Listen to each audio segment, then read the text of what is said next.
I believe the Holy Spirit started 4 weeks ago, something very tangible. Why are we gathered here?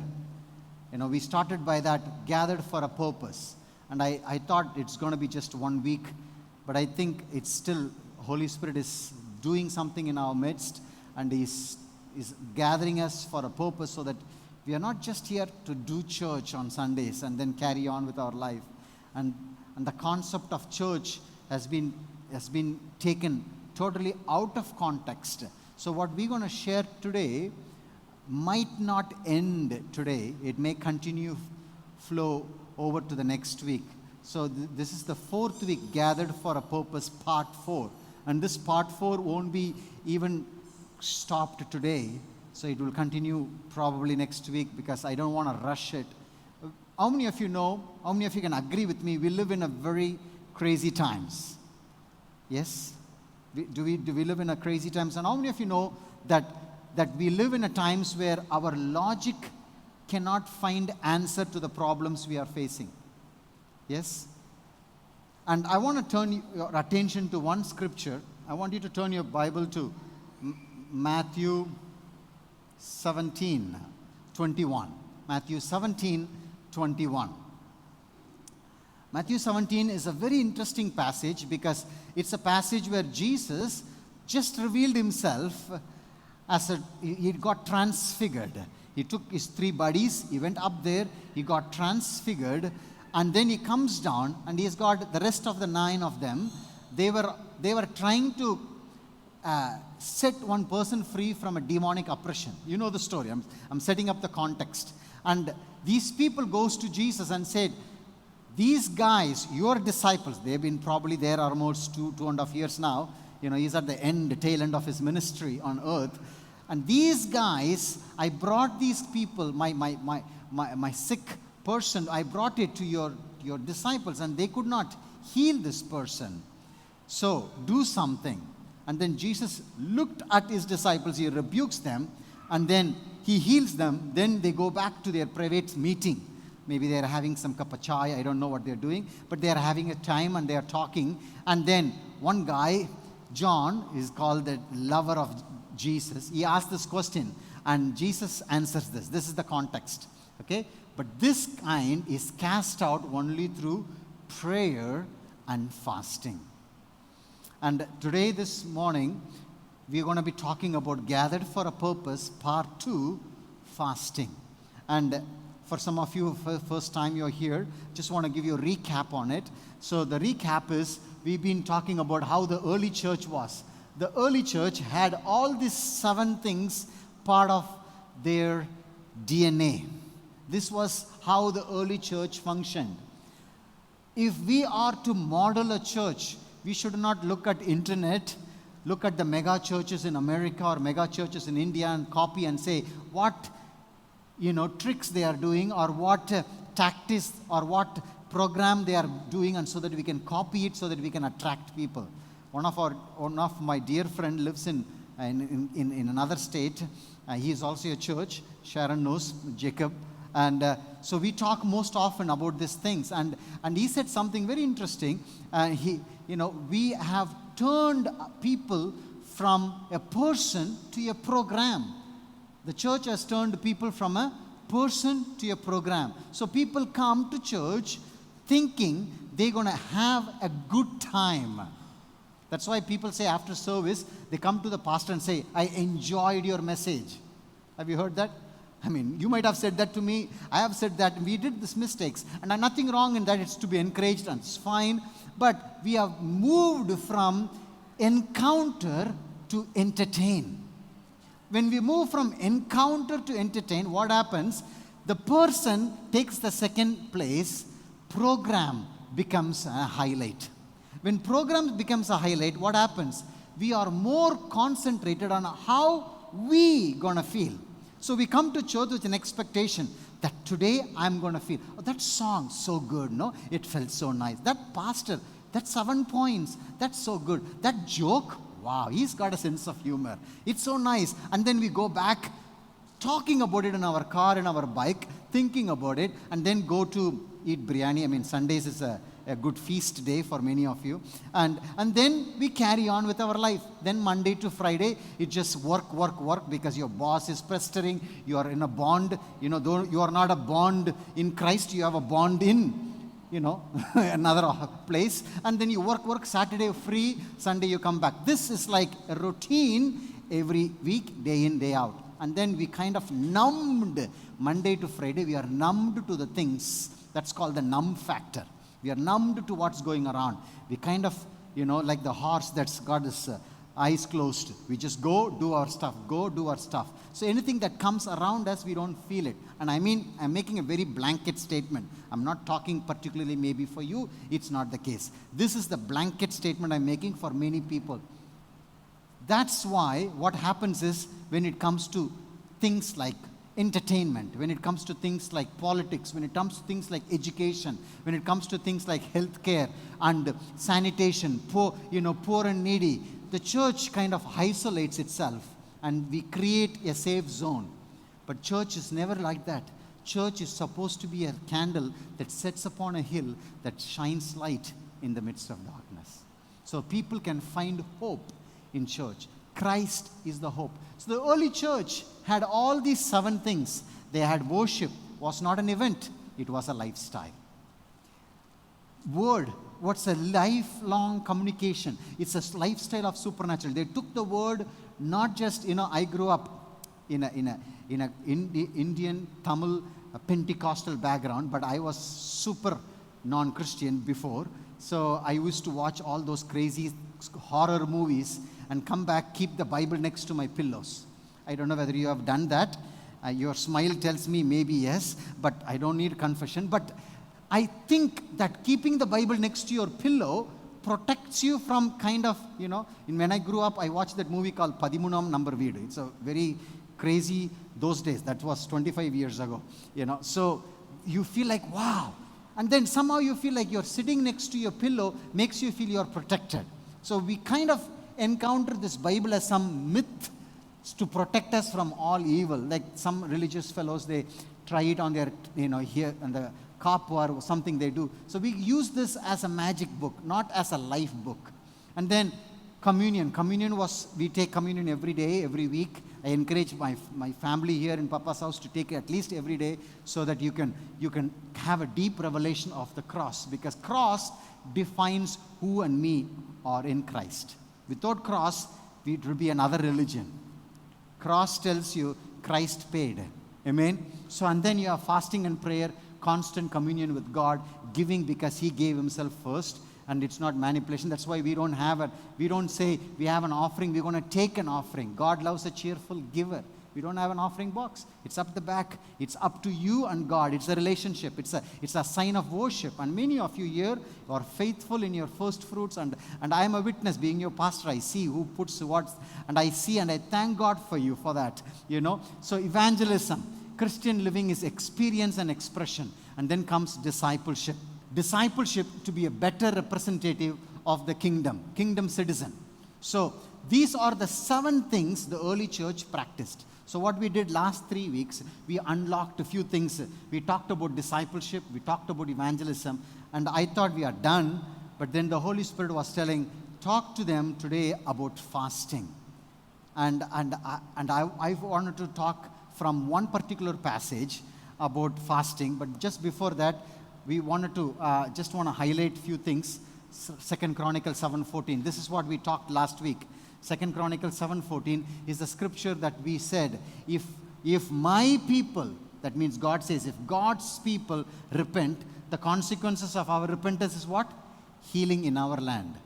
Amen. How many of you believe that you and me bow down, humble ourselves and say, God, heal my city, and I repent of my sins, Vellore will experience the healing hand of God. Amen. You don't need to go and, cast the demons out from other people. You kneel down, you humble yourself, you cry out to God, God brings healing. And I'm so thankful to God. Papa's house is a multicultural church, and it's a church that brings so many people from many nationalities, so many states are gathered here. And when we pray, some of you are not from this. How many of you are not from this city? Can I see your hand? Not from the city. 98%, even including me. I was just born here, raised up in the south. So, all of you are from outside. But when you intercede and pray for this city, God brings a healing to our city. Amen. This is what we talked about. And then we talked about action points, like these two questions we talked about. What areas you need to be challenged as an individual, what areas we need to grow as a church. We ended off last week with this, action points. Pray for open doors, ask for, pray for boldness, take a step of faith. I want to ask you, anybody wants to share a testimony or anything that happened last week, this week, that, yes, Sister Rekha, come up. If you can just share briefly, because we expect these things should happen. That's why. Yeah, this happened actually the last week, on 11th this month. There's a patient, her name is Jiva, and her first daughter is affected with muscular dystrophy, and she's bedridden. And then what happened is she second conceived, and then we did last year, 2 years back, I think, the prenatal diagnosis. That means whether the fetus is affected or not. And then now she came with a third pregnancy, and they are from very poor background, and her husband is taking care of the child. The bedridden, she is 20 years old. And then what happened is we were like, in the lab side where we will discuss about the testing and everything. So she's poor, she cannot afford, but still she came with the hope that, it can be done somehow. So that she was from there from morning. She's a diabetic and she was taking insulin, and she was just like so much distressed and disappointed, She was sitting there in front of our department. And then I went and spoke to her. Somehow, like, God was telling that, because I'm a person like, I'm also from a different background. So I'm from a Hindu background, and then I came to, know God, Jesus, and then accepted. And then I have always a feeling like, I'm not able to share this God's good news and, God's love with others. And always like, I'll think like, okay, what others think, this is not the right place to say all those. So, but somehow like after like the last week's sermon and service, God was speaking to me saying that you have to like, this is like, this is the time you have to tell about me, because there are like many people I used to see, and I wonder like, I get like so much disappointed like seeing them. Amen. Because Amen. they are also Jesus. God's children. Amen. But we are, I don't know how. Sorry. Thank you, So Jesus. then I just spoke to her, and then what she said was, during second pregnancy, she was praying in front of the chapel, and then she could see Jesus came and then touched her and said that this child will not be affected. And then we did the genetic testing, and the child was normal. And this time also what happened, she came with a lot of hope. And then I was telling her that Jesus is there with you, and then you have to, put all your faith and hope and trust in God. He will not leave you, and He will not forsake you. So that she was also having that hope, and that's what she came without any money. And husband was telling her to abort the child actually. And then she came thinking that she knows that God is working in her life, and she has that testimony. I was so surprised to, hear that. And then with very prayerfully, she don't have money. Okay, we thought one of my friend also, we just helped her somehow, with God's grace, we put all the money, because testing is very costly. It's around 10,000. Then we did. And then God's, it's miracle that child is not affected. So the result has come. Hallelujah. So that last week, the Hallelujah. child is not affected. And I'm so happy that, Hallelujah. child, the God answered our prayer. Because I Amen. put it in the prayer group also. And everybody prayed, and that was a testimony that, I could share. Amen. And thank you for all Amen. your prayers that God answered at this time. That's amazing. Thank you so much. Beautiful. Isn't it so beautiful to see the hand of God? Just a simple obedience. You don't need to be an evangelist. You don't have to have all the credentials to become an evangelist. Evangelism, I showed you here, and you might have seen this. It's basically experience and expression. Sister Rekha experienced the presence of God, experience the encounter, and you go out and express it. Amen? Why don't we take 30 seconds, lift up your hand, and let's just pray that God, we experience, we will go and express it. Come on, lift up your hands. Let's pray. I don't want here to give you a talk. This is not a talk. This is an encounter with the Lord. Jesus, we are here.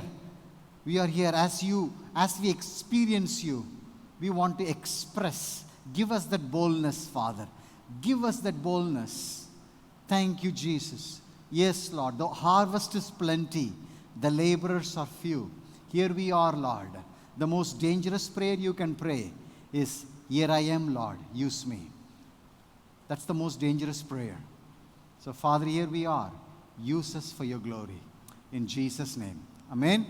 Wonderful. So, let's keep continuing here. It says, like we talked about, these are the action steps. Invite people to your person, not to your program.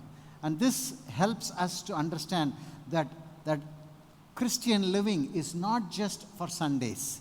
It's for the whole of life.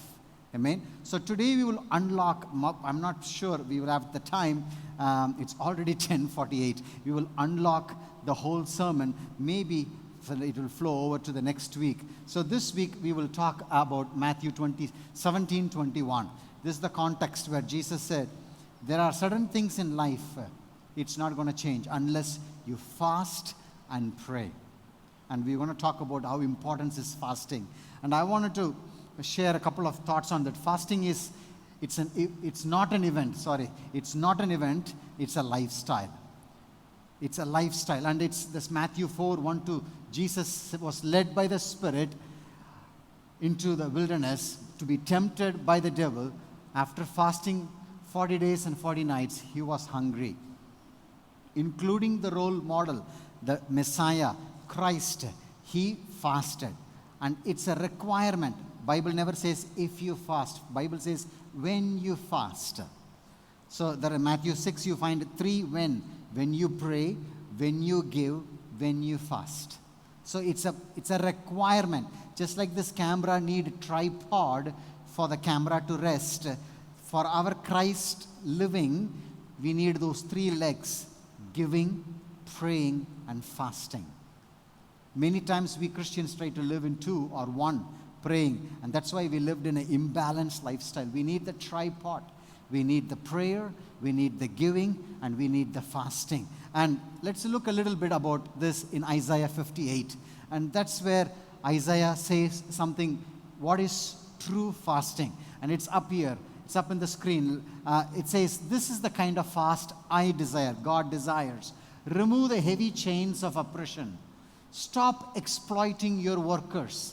Set free the crushed and mistreated. Break off yoke of bondage. Share your food with the hungry. Provide for the homeless. Bring them into your home. Clothe the naked. Don't turn your back on your own flesh and blood. Let's just stop here. Let's look at this list. What are we doing as a church? When I say church, I'm not talking about institution. I'm talking about you and me. What it says, God says, what is the true fasting is? The true fasting is remove the chains of oppression. Stop exploiting your workers. Many of you are in a place of influence. How is our people who are working under us, are we empowering them or are we oppressing them? Set free the crushed and mistreated. And then it says, when you do those things, I will elaborate this in the next slide. When you do this, God says, my favor will bathe you in sunlight until you are like a dawn bursting through the dark night. And suddenly your healing will manifest and you will see your righteousness march out before you, and the glory of Yahweh will protect you. Then Yahweh will answer. Ask when you pray. When you pray cry out for help, He will say, here I am. If you banish every oppression, the scornful accusation and vicious slander. And then it goes off by saying, if you offer yourselves in compassion for the hungry, relieve those in misery. Like what one of our daughters, Rekha, said. She said, we gathered something from our pockets. We gave. If you have compassion, there are three emotions are there. Sympathy, empathy, and compassion. What is sympathy? We always say, ayyo, pavam. Have you heard that thing? People say that, no? The Tamil people know what I'm saying. Ayyo, pavam. You know, that's the sympathy. That's sympathy. Ayyo, shame. Empathy is like, I wish I could do something, but, you know, it's vidhi, fate. Sympathy, empathy. Bible says Jesus needed to move in sympathy. Jesus did not move in empathy. Jesus moved in compassion. What is compassion? I will do whatever it takes to set you free. And he took his life to set us free. Amen? Amen? This is not a religion, guys. This is a relationship. It's so beautiful. Then, if you offer yourselves in compassion for the hungry, relieve those in misery, then your dawning light will rise in darkness and your gloom will turn into noonday splendor. Verse 11, Yahweh will always guide you where to go and what to do. He will fill you with refreshment. Even when you are in dry and difficult place, He will continually restore strength to you, and you will flourish like a well-watered garden, like a ever-flowing, trustworthy spring of blessing. Look at verse 12. Can we read this together? It's up on the screen. 1, 2, 3. Your people, come on everybody, your people will rebuild long deserted ruins, building anew on foundations laid long before you. You will be known as repairers of the city and restorers of community. Amen. What is the last phrase? It says, let's do it again one more time, please. One more time. Your people will rebuild, one more time, louder. Your people will rebuild long deserted ruins, rebuilding anew foundations laid long before. You will be known as repairers of the cities and restorers of community. Who are you? Restorer of community. Not just staying there in one bubble and say, I am also a Christian, my family is Christian, I am a, everybody is in a Christian school, Christian college, Christian university, Christian workplace. We are in a bubble. Every friends of mine is. That's not why Christ came. And that's, as a father, I don't want to see my kids go through painful thing. It's a cruel, miserable thing that God the Father allowed His Son to go through. For us to have a good time, you should think that. It's to have a good time, Father has to pay that price. No. So that the humanity will be restored. God created the Father. Jesus redeemed. Holy Spirit lives in us. God the Father created so that we can be sons and daughters. Jesus redeemed so that we can become His bride. Holy Spirit dwells in us so that we are His temple of the Holy Spirit. Amen. Christ doesn't do miracles. Christ is your miracle. Are you awake? You need a coffee or are you there? Yes, amen. Amen. Does it make sense? Yes. So I'm going to unlock this, and then we're going to take some time. I'm going to give you some tips. It's not going to continue this. It's a lot of things to share. So it will not go. I don't want to keep you waiting. 5 qualifications of the last day ministry.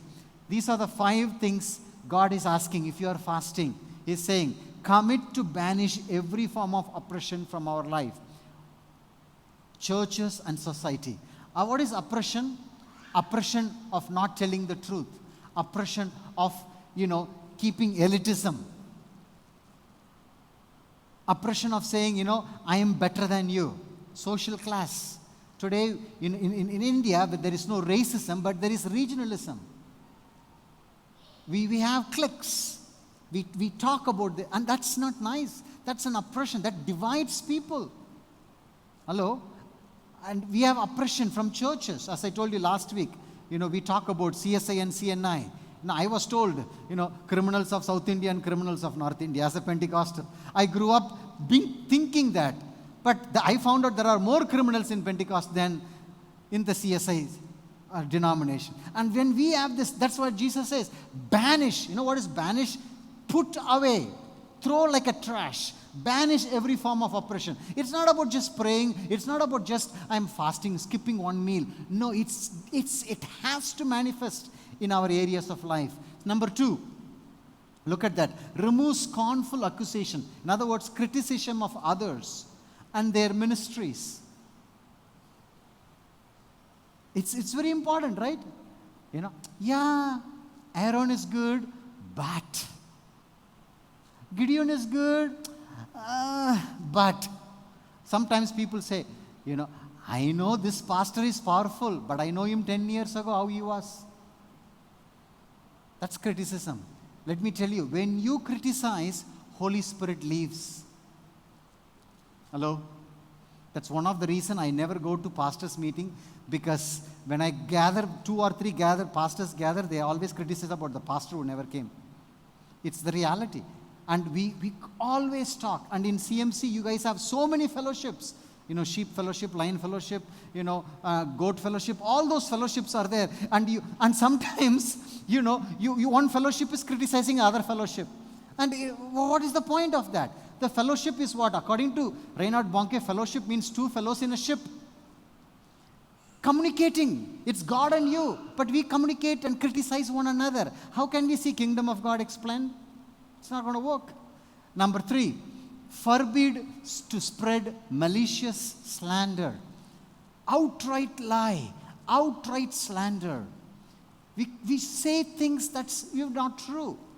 One day I read on Facebook, do not trust anything that you read on Facebook. Abraham Lincoln. Abraham Lincoln was not even born. Do not trust anything that's on Facebook. Abraham Lincoln. He must be the prophet better than Isaiah. It's like that. So sometimes we read something on the internet and we make a statement out of it.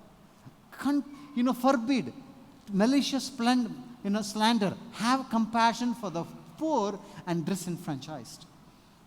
Compassion. That's why one of the things we do in Papa's house, our brothers, we cook food and we take every week to the homeless to share the food.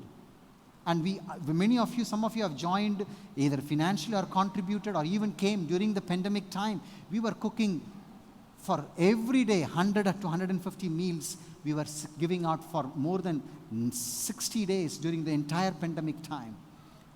Why? Because church is supposed to care for the poor and needy. If we don't care for the poor and needy, who else going to care? God came to restore the good news to the poor. The first thing. Number 5, comfort those who are enduring suffering and tragedy. Today we are so numbed with our pain, we don't feel it. We don't know what is tragedy. We kind of say, that's happens in India, no? Today the life of a 3-year-old, the life of a 50-year-old is not a big sense. It's a vidhi, karma. 8 million times you're going to come back again. So if you go now, you're going to come back anyway. So there is no concept of reverence towards life. I want to encourage you, brothers and sisters. What's your concept when you see this city has got close to 800,000 people live? And you know how many people live still in dire poverty? Behind the insurance company, you will see there in the Alangar Theatre and there is a slum there. They need more, kingdom of God needs to come. Near Vridambatti area, there is a big slum in the Skadar area school. We need to see these people come to know precious love of Jesus. What are we doing about it?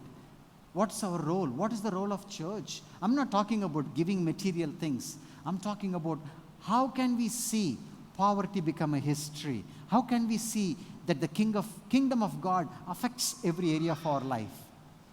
Amen? It looks mountainous, but let me tell you, with God, everything is possible. It was chaos once.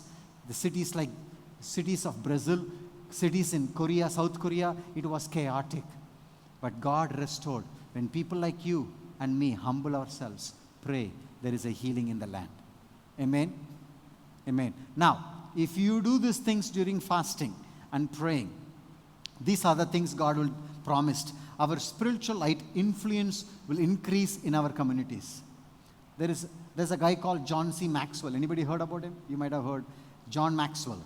John Maxwell says, people don't care what you say until they know what you care about them. People don't care what you say until they know what you care about them. Are we caring about the community? If we care about the community, our influence will increase. We just aloof, sit ourselves in a tinted glass, go and do our thing from bubble to bubble, there will be no influence. Number 2, discouragement and gloom will disappear in our lives. Number 3, God will give us a specific guidance and counsel to know what to do and where to go. God's Spirit will lead us. Christians, sometimes we are more confused, but the Spirit of God says when you pray and fast, this is becoming your entitled possession. Number 4, He will fill us with renewing grace when we are surrounded by difficult situation. And by the way, grace is not a concept, grace is a person. And number 5, our spiritual lives will flourish like a lush garden with fruit. It's all in the scripture. I'm not making it up. Read those scriptures and just putting it up in the screen. Number 6, we will not cease to ever-flowing source of blessing to others. Number 7, we will be given God's grace to build lives and institutions in our cities, cultures, and societies, churches and nations.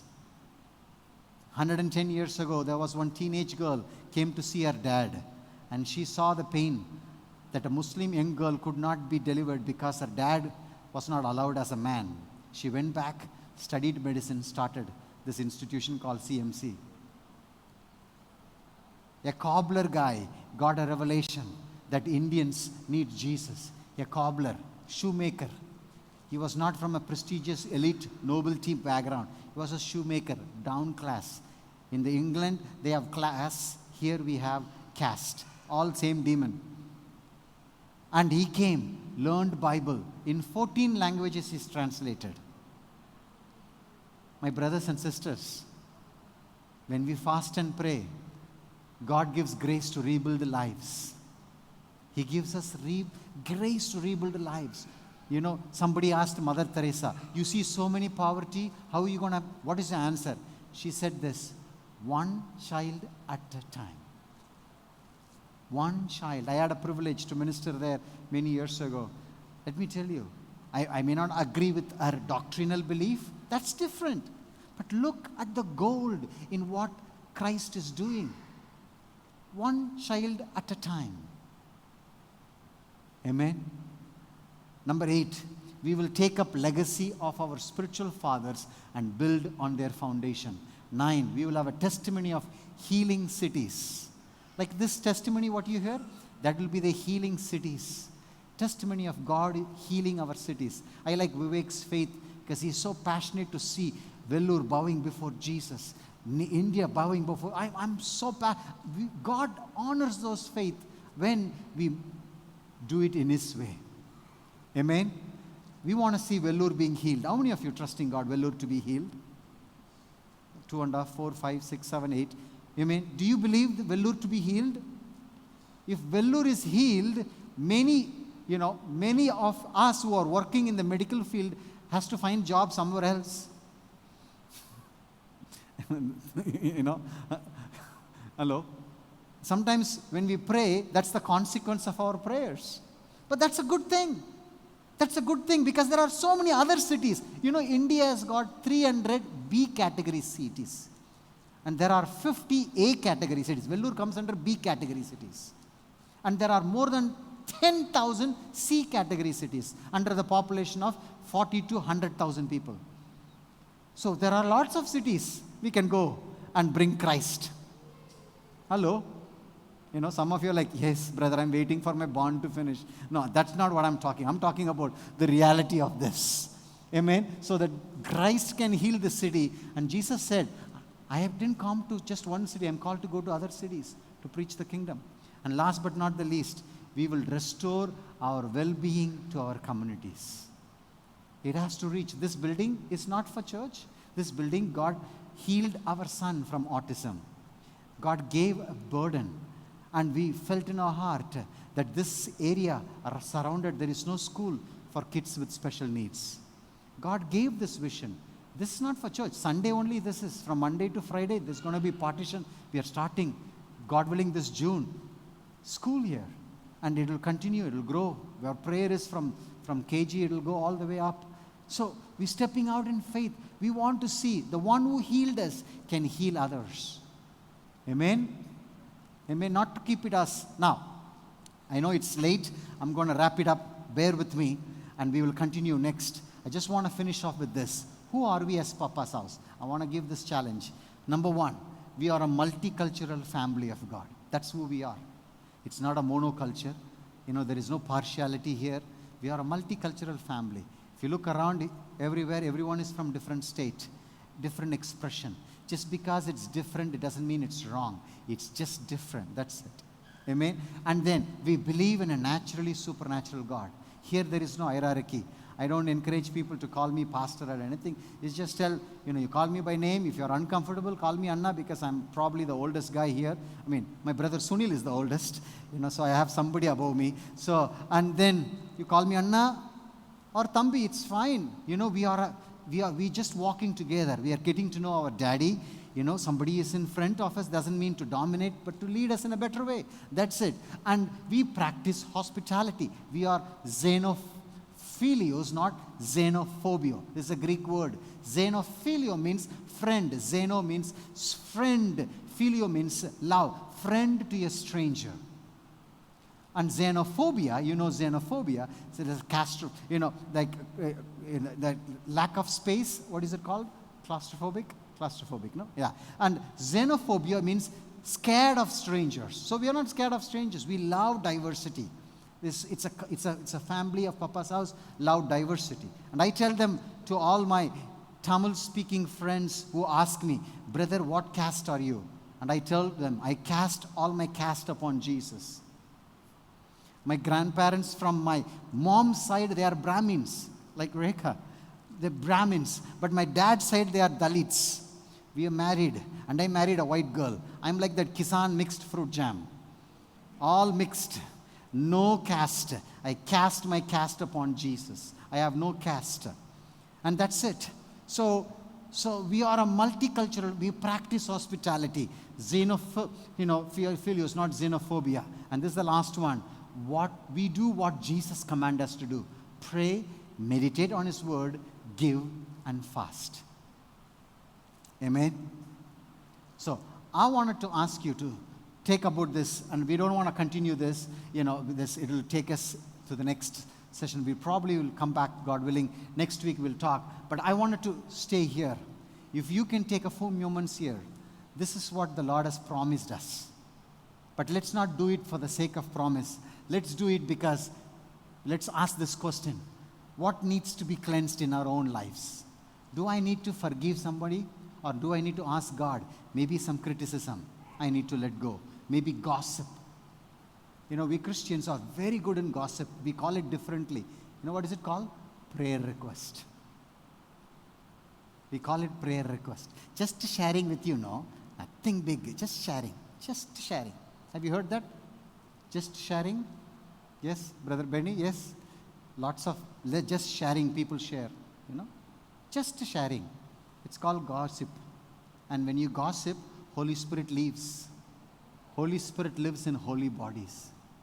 Let's take a moment. I want you to get in the groups of 2 or 3. We're going to share communion.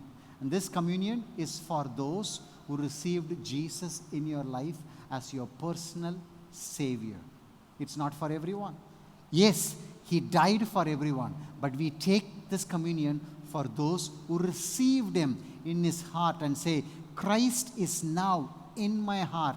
I am cleansed because of His blood. Not here understanding logically, but to experiencing Him. So if you have never made Jesus as your Lord, don't take it. Make right with God first and then take it. But if you don't agree with this, take time, pray, and then come back and do it.